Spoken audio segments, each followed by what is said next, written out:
Hey everyone, I'm just jamming out on this Wednesday morning. Hey Tom Downing, are you here with me? I am. Hi. Awesome. Happy Sorry, first day of summer. I played last time's music and I was like, oh my God, I'm having a music problem. So this was Tom Downing's pick. He picked the amazing Doobie Brothers, and I just love that song in particular. So thanks for your awesome pick, Tom. I hope everybody is doing well today. We are super excited to have you guys here today for an amazing guest coaching presentation with Mr. Tom Downing. So let's get started. Hi, everybody. So, And I just wanted to say happy first day of summer. That's why I'm dressed like this. yes, Especially to that music. That was like a great way to start the day. I'm so it excited. was perfect. We were talking about how Tom's shirt is very busy, and so is the painting behind him. So hopefully you can all focus when he talks. I would love to start with giving a little bit of shout outs for our May feedback. Thank you guys who are taking our feedback surveys. It's really important to us so we know how the program is going for all of you. But I would love to recognize Gina Avila from our Highland, Indiana office. Gina gave the feedback that she really liked the guidance on prospecting phone calls. Many times I hesitate to do it because I feel uncomfortable that I am making a sales call. The guidance given of being prepared and just having a conversation with prospects really takes the pressure off and makes the conversation more enjoyable for me, hence more likely to pick up the phone. Awesome, Gina. I love to hear that. All it takes is a conversation. It doesn't need to be anything more fancy than that. So I love that you're seeing success in making your calls. So second, I would like to recognize Monique Sandberg from our ELP office. So Monique gave feedback that her referrals from her past clients are coming in and that her future pipeline looks promising. I love to hear that. And Monique, I am sure that you are spending some time on prospecting and keeping in touch with your past clients. So great job. And I hope you have an amazing fall business. So let's get into it.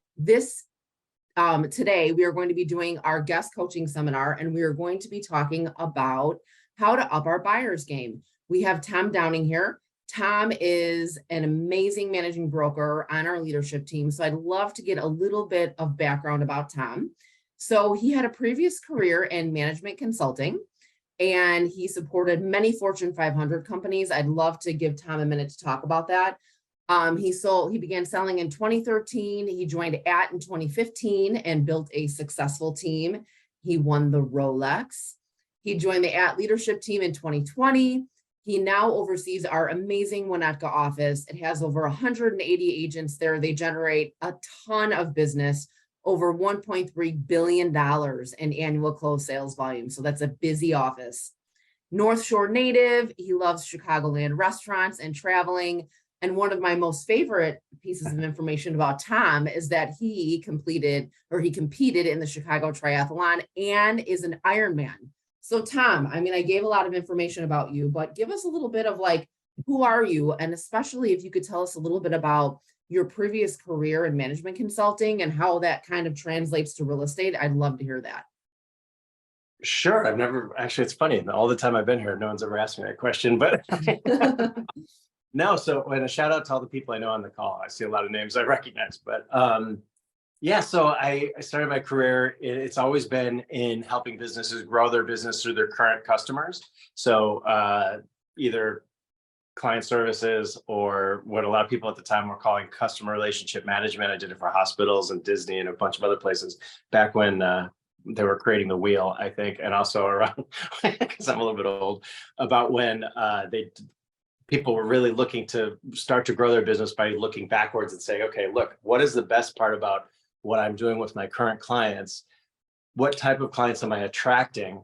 And how do I get more of them like that? Because all of us, there's 10,000 paths to the Buddha. Every one of us is going to have a different way of getting there, even though we've got great guidelines and guide rails and ways of getting there. But we're going to attract people that are attracted to us, right? So we're going to do better business with people that we naturally get along with. So how do we start to identify who those people are and grow it? So it's been kind of a natural progression when I came on board. I will say this: when I started as a realtor at Properties, one of the things they asked me to do at one of the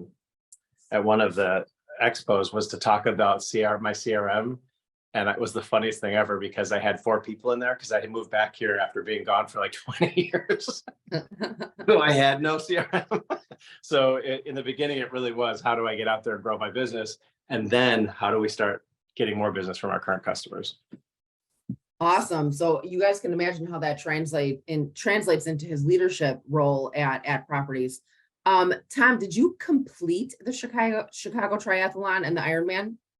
Yeah, so the Chicago Triathlon is not, I mean, it's a lot smaller. It's great. It's just, it's what they call an Olympic distance. So it's not super long. The Ironman was a whole nother ball of wax. That took me like a year and a half. I'm not a small guy. They actually have a Clydesdale division. And I just felt like if I just have fun and I complete it, that's all I needed to do. So I was in the top 20% for the Clydesdales. Oh my God, that's amazing. But in general, yeah, it took me 15 hours, 22 minutes and 22 seconds to finish. So, but who's counting? Holy crap, that's so amazing. Well, very cool. Well, let's get into it. So I love having Tom being our guest coach when we're talking about the buyer side, because Tom was known in his real estate sales career to really work a great buyer side process. And so I thought, Tom, that you'd have really great insight and some advice and tips that you can share with our accelerators today on how we can up our buyer's game. You know, when we presented our topic this month, we focused heavily on process, having a really solid process that you can replicate for everybody.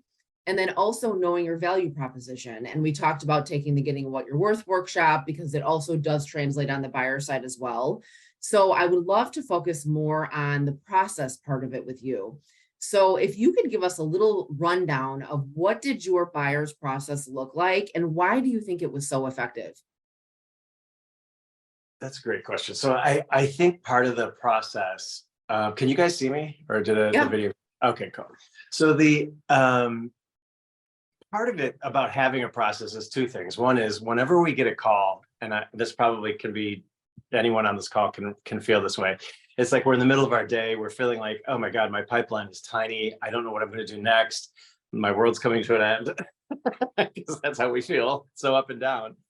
And then you get that call and then all bets are off. You scramble. You're just like, oh, okay, great. Now I have to switch gears here from like Eeyore to Tigger and kind of go that direction. And so the idea around that is having a process makes me feel comfortable because I know that I can go, if I have it written down in a binder. I actually used to have steps right on my cubicle in Glenview where I was office. And I would have like the steps right there. So I could just talk it through and feel natural about it. And then the other part about it is that the customer feels better if you have a process, especially buyers, because right now it's just so hard to find something. You know, they're looking for people that can really help them. And if I can say I've got a 3-step or 5-step process, do you have time for me to take you through it? It's going to take 10 minutes. Will that work for you? And you're going through this process and getting them to say yes and feel comfortable with you. They feel like, okay, I'm in really good hands, and they're going to challenge you a lot less. Plus, we all know that buyers sometimes can be a little slippery, you know, especially in times when markets are really tough. So we don't want them to break up with us too soon. You know, we want to make sure that they understand that they're in really good hands. So that's off the table. That's not one of the options, that they're going to start looking at other buyers, or they're going to go into an open house and think, oh, maybe I could get a better deal if I just talk to them directly, because that's tough when that happens. So yeah, do you want me to take you through the process itself a little bit? Or Yeah, I love that. So the idea was that I did it almost like what we did with Ninja on the selling side, you know, and if you look at the perfect listing presentation, it has a lot of these elements to it, but I would say the same thing. I want to get to 3 yeses psychologically while I'm talking to them. So I would say things like, how did you hear about me? Oh, thank you. You know, I didn't realize that Angela had referred me. I really appreciate that because my business is primarily based on referrals. Okay. That's the number one thing that starts to tell them that you've been in the business, even though I hadn't been for that long. And it was true. I mean, I was all referrals, both of them were referrals when I first started. So you go through that process and it makes them feel good. And then I'm going to say, well, you know, I'm going to circle back and thank Angela for that. It really makes me, you know, feel good that my business continues grows that way. That's super generous. It's being generous to the person that made the referral. And they like to hear that because they obviously know Angela. So now I just made a connection. Second thing is I tell them I want to get to the second yes. It's going to take me about 15, 20 minutes to go through my process. I'd love to just talk a little bit about it right now. If you've got that much time, do you have time for that? If they say yes, I got to my second one.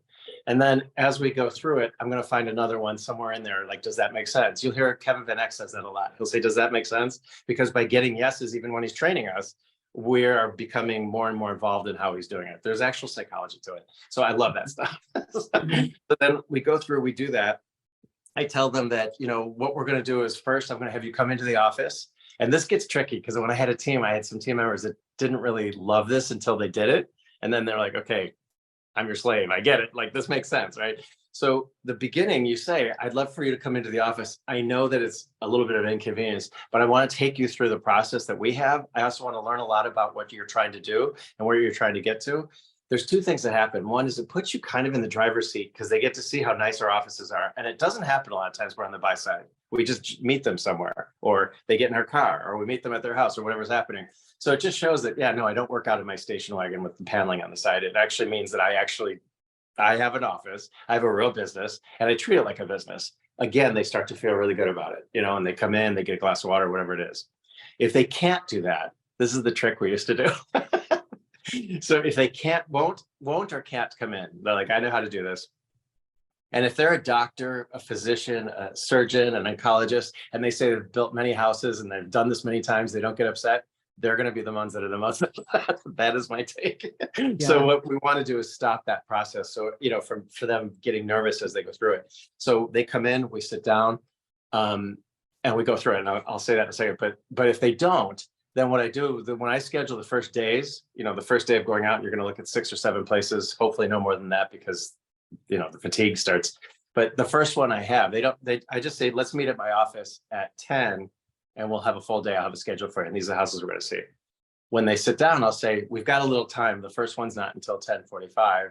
So while we're here, I'd just love to take you through, we'll just talk that through. And it's a gentle way of doing it. You might see a little bit of a flash when you do that, but it's worth it, because we have found that by having that first buyer meeting and setting that up and explaining the process and how we're going to do it, and here's what a contract looks like. If I'm going to do a buyer rep agreement, because I feel like I need one, I can introduce it at least and say, this is what this is, and we'll come back to that. But we have all those steps that we go through at that point, and it just cements the whole thing. So I'll take them through the day, how we go about it. I had a game I used to play with people, because they do buyers get overwhelmed. And if they're those types of buyers that keep going out with you for years and years and years, or they're the type that just don't make a decision, I play a game where we just basically say this or that. So, and I tell them we're going to do that. Every single house that we go to see, after we've seen it, I'm going to say, how does that compare to the best one that we like? And we just take that page. If it doesn't work, we take that page and I put it in the trash, in my car. So now this is the one that we're looking at. Everything is getting compared to each other. So by the end of the day, we have one that we thought was really the best, and they can remember that, because tomorrow they won't remember which house had the red staircase. They just won't. So we do that. The next day I go out, next time I go out, I do all of those, but I have the one that they like the most, if it's still around, in that list. And so that way I'm constantly honing things out, and they're always in the way of making a choice A or B with me, because I want them to get into the choice mode, so that's how they're looking at it, So that helps. And then I think the last thing, during the interview process, there's several questions which we have. I'm sure you're supplying, what that looks like. But in general, one of the things I really like is at the end of my buyer meeting, I will ask them, what will you do when we find the perfect house? I want them to start envisioning action, so that way, when I say, is this the house? Is this the perfect house? Then I always tell them I'm going to move at a snail's pace. I will go slow. We can look at houses until the cows come home, because I like looking at houses. I want them to feel like they're not being rushed. But the moment we find a house we like, I'm going to be moving so quickly. You're going to be like, what happened? This is a new person. And it's because as soon as we find the good perfect house, so will 2 other people. It's Murphy's Law. So I want to move as quickly as we can, so we don't get into a multiple situation, which we probably will. So those are the sort of the biggest tricks I had that I think work the most with working with people. Oh my gosh, there's so many little nuggets of great information and everything that you just presented. And I love that, you're really in charge, right? Like you've put yourself in a position of power where you're getting their buy-in, you're controlling the process, right? I love the this or that. Like, that's so memorable. And I love that that process is really just getting them to action, right? Is kind of keeping things organized, keeping the goal clear, and getting them to action. So I love that. How many of you love that? Put it in the chat if you plan on trying that, because I think that's pretty amazing, especially when you're out there looking at, properties and they all get jumbled up in people's heads. And I also love another thing that you said, that you're going to work at a snail's pace. And I do think that buyers do get frustrated sometimes because they feel like, they're pushing you and, they want to take their time, but sometimes they feel rushed by realtors, and that's an annoying dynamic. So I love that you're like taking that pressure off them and saying, look, we can go as slow as you want, but you're keeping them on target with that, this or that, right? So you're not wasting a whole bunch of time. You're making it super efficient. So that snail's pace while they're looking is awesome. And then warning them that when they find that house, that it's going to be a different Tom Downing, I think is just so smart, so the expectations are set, the expectations are clear, they understand what the process is, and that, you guys, is an amazing buyer side process, like literally wrapped up into a 6-minute overview by Tom. Seriously, so good. Tom, there's one thing that I remember you telling me, that when clients came to your office, what did you do with the front desk staff to kind of like really make that experience memorable? So it was something that I had learned. So just to back up for a split second, the reason why we talk about the slowness and then the fast and the rest is that NAR had done a survey of buyers. And they said the 3 things that buyers are the most worried about, and this was a national survey, was that they were going to have FOMO. They were going to fear of missing out. So they want a buyer who's really connected. They felt like we were going to push them, into a house because we would get tired of trying to, just tired of taking them out, as you said. And the third, that was that they're going to pay too much because our commission is based on the price of the house. So just knowing that those 3 things are there during the buyer interview, that's why it was like that. Like, they're in charge, I'm going to do everything I can to be slow.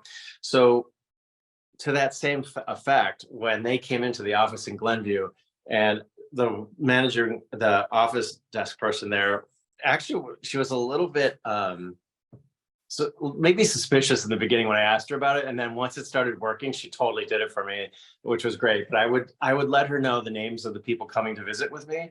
And so I would say, what, her name was Brittany at the time. I say, Brittany, we've got the Angela's coming at 1:00.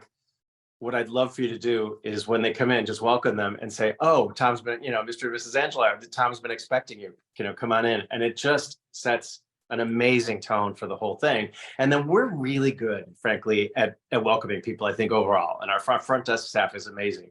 But in general, just having that extra touch, and then offering coffee or water or whatever, he'll be right in. It just made the whole thing so professional. And when we're buyers of property, I don't think we think of the realtor, although they like realtors. There was another survey that came out that said they like them more than we do. They have a higher opinion of realtors than other realtors. So they actually like us, which is kind of shocking. But as we go in, just setting a tone that this is really business, that you're in good hands. We treat this like a business. You're going to get the best possible outcome. We're going to get the house that's on the best personal terms for you. And we're going to do it in a way that we might even have some fun along the way. Like, this doesn't have to be an unenjoyable experience.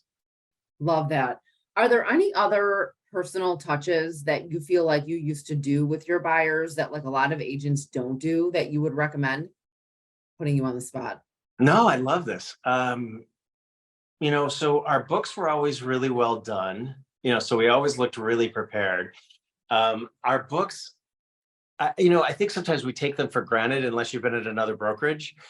So when we go in there, about being able to go in there and then we have this printed material for them. They're like, wow, you spent a lot of time doing this, even though it might have taken us a short time to kind of get the list of houses together and where they're at.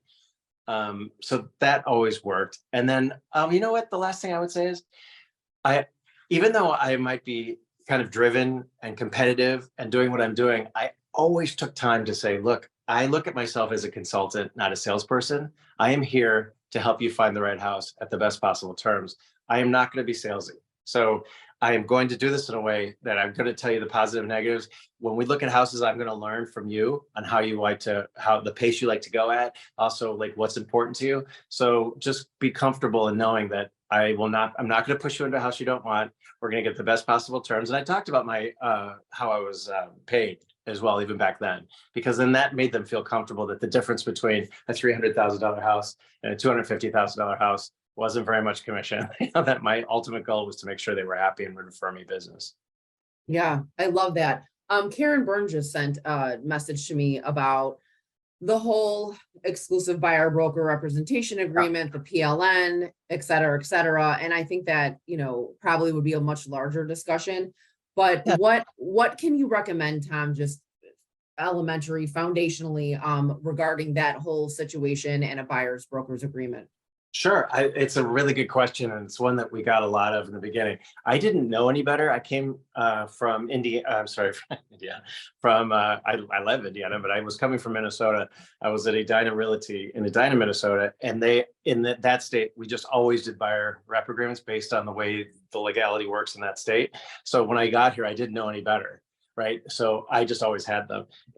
I think that the big thing about buyer rep agreements, some people have no problem with them. If they sense that there's two things. You get a gut feeling if you need one, number one, when you're talking to them in that first meeting. And that's another reason why I want to sit down with them. The second part is there's a lot of them that have no problem with it. In fact, they were asking me, where do I sign something? How do we get started? So it just depends on where they're at on the spectrum of that. What I would typically do if I sense any kind of resistance from them, or if I was just having a bad day, I didn't have enough coffee and I was feeling a little insecure, like I just wasn't on my game, I would say basically, look, here's the buyer rep agreement. I feel like we're going to work together really well. This just is a way of covering us specifically around for sale by owners and some other things, but we're both going to be in this together. So I'm going to work really hard for you. I'm not going to have you sign this today. But what I'd like to do is just take it. You can look at it overnight and the rest of it. And I want to talk about how complicated that form is in a second, but take this and look at it, do what you want to do. And then after we've gone out at the end of the day tomorrow, tell me if you'd like to sign it, if I'm going to be the right guy for you to do this. I never had anyone not sign it. Well, if that was what I felt like I needed to get to. Some people I didn't mind because I felt like they were going to be good. I will say this, we are working on a new buyer rep agreement that is a lot less legalese and a lot easier to understand and is a lot more friendly. So that will make it a lot easier too, because they're pretty complicated. Yeah, I think that's one of the biggest roadblocks is that form is complex and it's long, right? And so when you hand someone a document, that is a couple pages long and they're like, holy crap, what do I do with this? It's intimidating, So I think the language that you provided was awesome. When you're with Karen says, thank God. I saw that. I started laughing. I totally agree. When you're with a client where you feel like good about the relationship and you don't feel like it's going to be a problem getting that thing signed, what language do you use? How do you present it?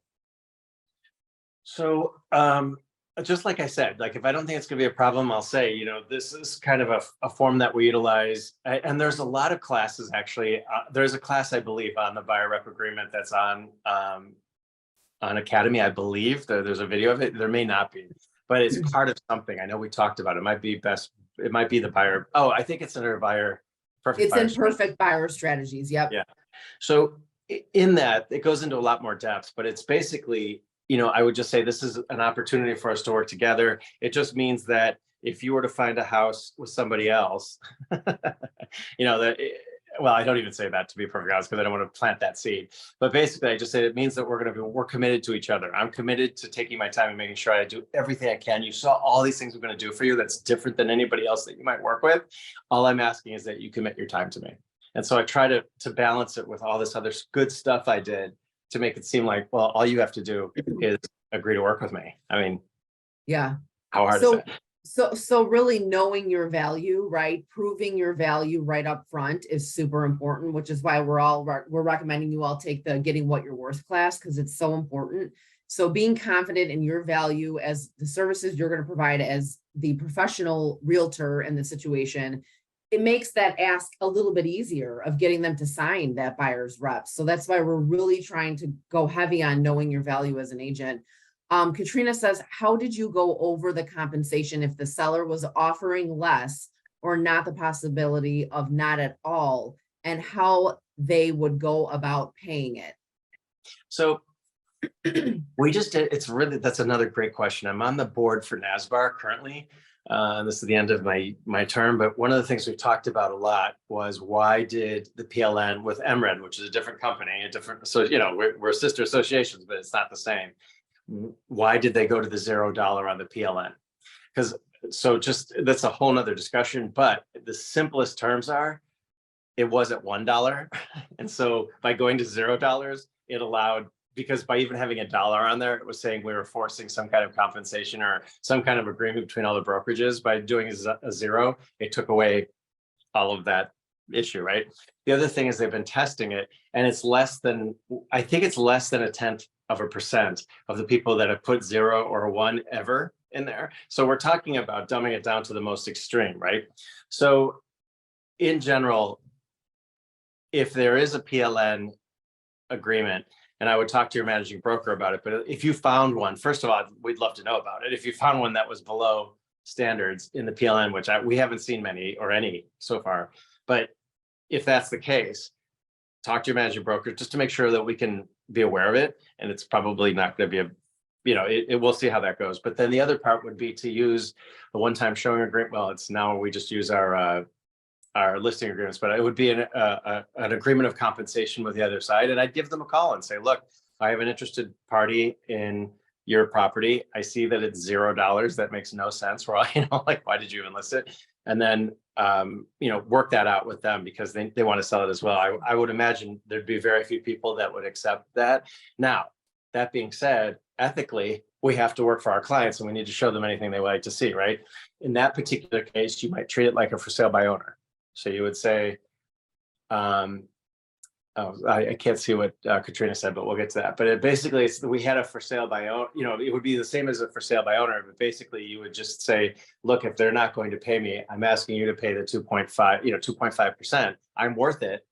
But what we're going to do is build this into the cost because they've taken it from the other side. So let's keep that in mind when we're making our offer. And there's nothing wrong with that.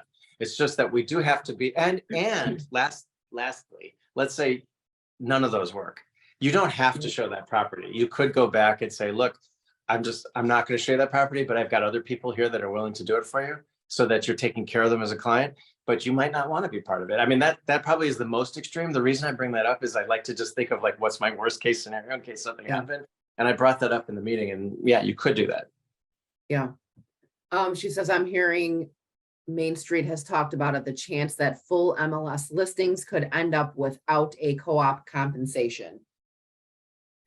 I would not freak out like that. I think that, like Tom says, these are worst case scenarios. If you have, A, B, C, and D that you're going to do before you even get to a worst case scenario, I seriously wouldn't stress out about that. Worrying about what ifs will put you down a rabbit hole pretty quickly. But I would really, really recommend that you guys talk to your managing brokers about this. If you need advice, if you're in a certain situation where you don't know what your next step should be, always lean on your managing broker. Like, Tom is for his Winnetka office. You all have great MBs as well too. So reach out to them. Yeah. All right. One thing I just want to say about that too, is that you said something that's really important, and I think it's really good, is not worrying. It's like, don't take your eye off the ball. Well, that's just noise right now. There's so little chance that this is going to happen that you don't want to go down to the point. There's supposedly a pending lawsuit that she was bringing up. It's a class action suit. Actually, it's been delayed for a while. It's going to be years before it gets through to anything. So I will say that the NAR and NASBAR and the rest of it are very, very aware of this. They're an incredibly strong lobbying group, one of the strongest in the country, and we'll see how this goes. But it would be just, it would change the industry so dramatically that I just can't imagine it going through. So we'll just, for now, I think, just keep your eye on the ball. We've got so much to worry about otherwise. And for now, like we talked about, the best thing you guys can do is to really hone in on your value as an agent. Make sure that you are clear and you can communicate your value to prospective clients. And number two, on the buy side, make sure you have a great process that you can use for everybody. So, just up your buyer's game. It's such a good topic for right now in the current market. And don't stress about what's coming down the pipeline. There's always changes in our industry. This is how it's been since the beginning of time. This is just how it works. don't stress about it and lean on your managing broker when you need help. All right, we are out of time. I'd love to review our homework. Our homework is for you to create a physical buyer's packet. You have all of the materials in your offices. If you need help with that, talk to your office manager. They can show you where all of the materials are. Put those together and also put together a DLP for buyers that you can use going forward. So you want to have something physical that you can hand them, and you also want to have something electronic that you can email them.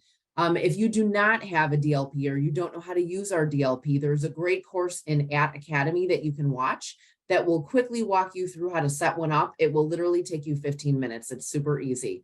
And then, of course, we're reminding you to continue to write your 2-no cards and make your 5 calls each weekday. And remember to update your CRM. I know it is summertime and everybody wants to be doing everything else but work. But I just want to remind you that now is the time to keep your foot on that gas pedal because the market is challenging, right? And we want to make sure that for the fall that we have a nice pipeline filled and built for them. So just keep your eye on the ball and make sure that when you're enjoying all your summer festivities, that you remember that you're a realtor and you're a business, and all of those are opportunities to connect with people and to find potential business. Our 60 Days of Summer program, guys, is starting next week. You're going to be getting an email probably today from Amy Core that's inviting you to participate. And we're doing an 8-week prospecting challenge. So I would love for all of our accelerators to really, really participate with that. So be on the lookout for an email for that and how to sign up for that. Couple reminders. Your next meeting, you have an accountability group meeting next Wednesday, June 28th. I will post everything, including the agenda in the app after this webinar. Team leads, please remember to log your meetings on the tracker. I know we're feeling that it's summer and we don't want to work, but please remember to do that. And then we do not have a live webinar July 5th. I just wanted to put that out there. Amy and I are going to pre-record our normal live session and send the recording to you because we know you're all going to be vacationing and having amazing holiday fun that week. And I'm going to be out of town anyway. So please look out for that recording that we'll send to you. So remember, no live session on that day. You guys make it a great week. Tom, thank you so much for being here with us today. I appreciate it. Okay, take care, guys. We'll see you soon.